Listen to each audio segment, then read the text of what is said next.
Shalom, shalom les amis, donc toujours en compagnie de prophétesse Shoshana. Encore une exhortation aujourd'hui dont je voudrais vous faire part. Bien sûr, nous sommes dans ce jour de Shabbat, alors Shabbat shalom à tous, bien sûr.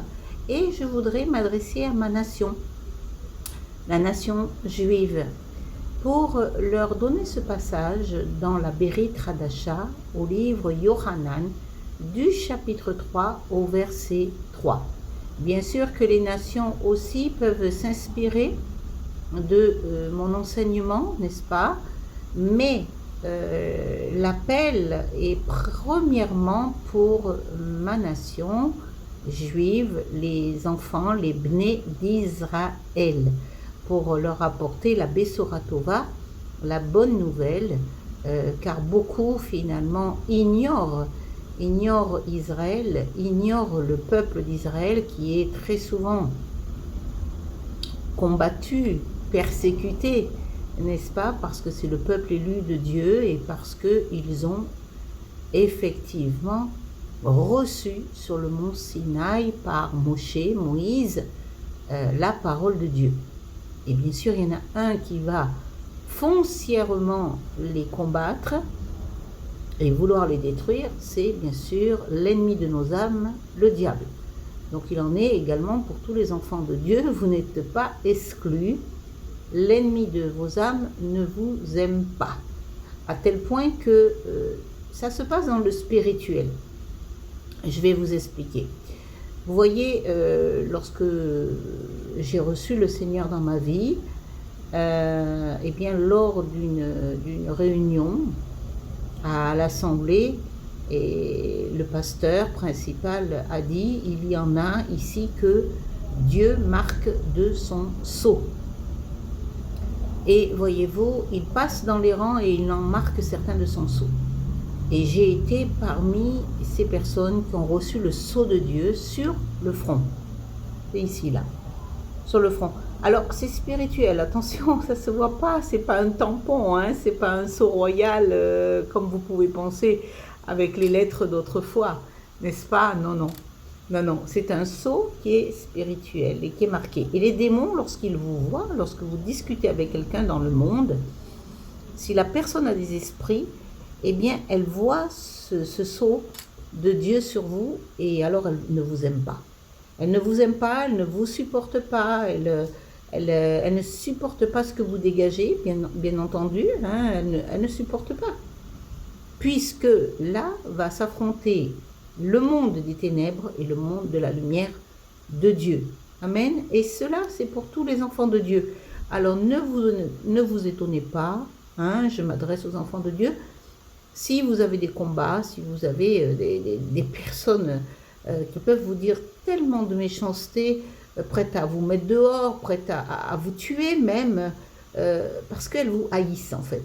Et ces gens vous haïssent. Et moi j'ai reçu beaucoup de choses comme ça dans ma vie, des personnes qui vous disent, qu'ils vous maudissent, et des personnes qui vous disent qu'ils ne vous aiment pas, des personnes qui vous crachent au visage, des personnes qui veulent vous frapper, vous voyez? Mais tout ça, derrière, c'est les esprits démoniaques qui manipulent ces personnes et qui les font agir ainsi ou parler ainsi. Bon, il n'y a pas que ça, hein, il y a aussi la partie quand même, je dirais, humaine, n'est-ce pas? Mais en priorité, majoritairement, c'est cela. Ça, c'était une parenthèse pour vous expliquer que Israël qui est combattu par les nations, eh bien c'est pareil. Les nations le combattent parce que Israël, eh bien, il porte la parole de Dieu. Et oui, Israël a été choisi pour des sacrificateurs dans le monde. C'est eux qui portent la parole au monde entier, qui ont porté la parole au monde entier. Voilà. Alors là, je voudrais en revenir maintenant à mon enseignement, c'est dans Yohanan, chapitre 3, verset 3.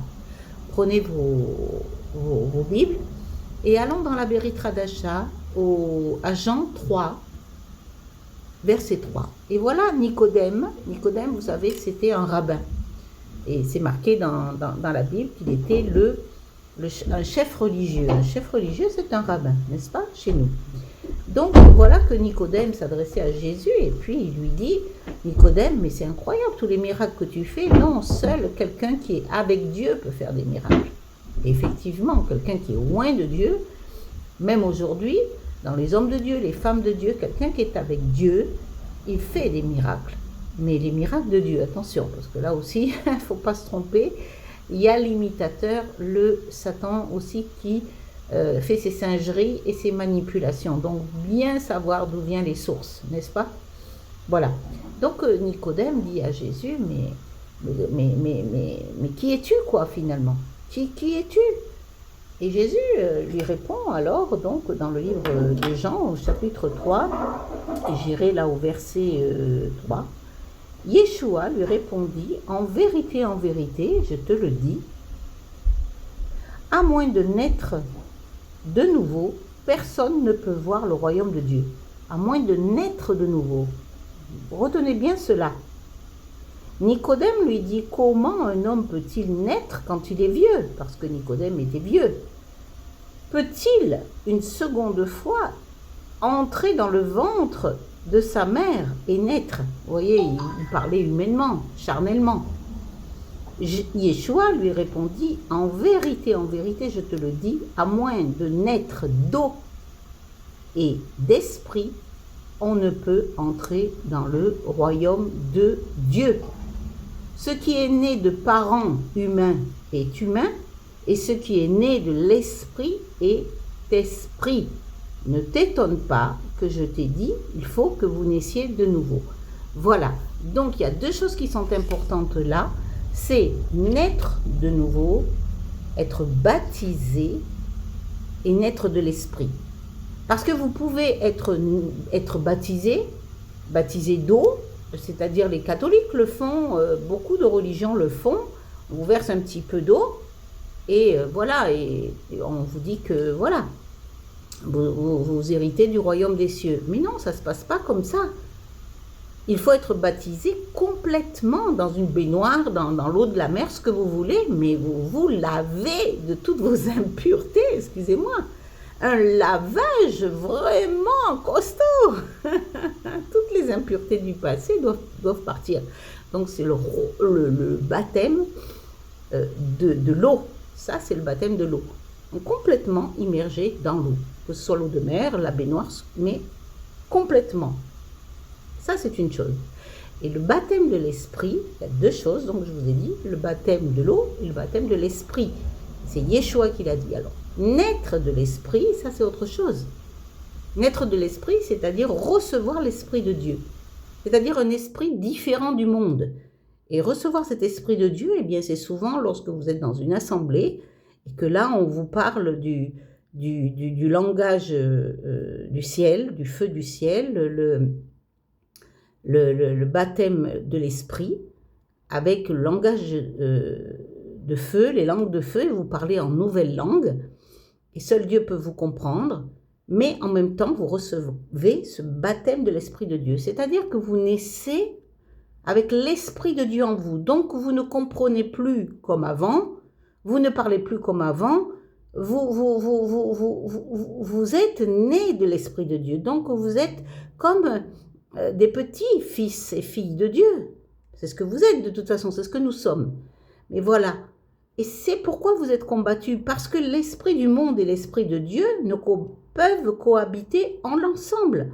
Le Seigneur l'a dit, ne vous mettez pas sous un joug étranger. Donc vous pouvez finalement vous édifier, vous exhorter, vous encourager, vous aimer, car avec ceux qui sont la famille de Dieu, qui sont nés de l'esprit de Dieu. Sinon, vous ne serez jamais compris et vous ne serez jamais comprise. Parce que c'est deux mondes différents. C'est un monde de lumière et un monde de ténèbres. Donc, quel camp choisissez-vous? Quel camp choisis-tu, mon ami?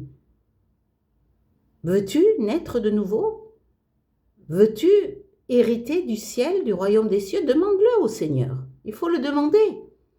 C'est pas lui qui va comme ça te donner la chose. C'est toi qui dois aller la chercher. Tu dois demander au Seigneur. Je veux naître de nouveau et je veux être baptisé de l'Esprit de Dieu. Va chercher, prie,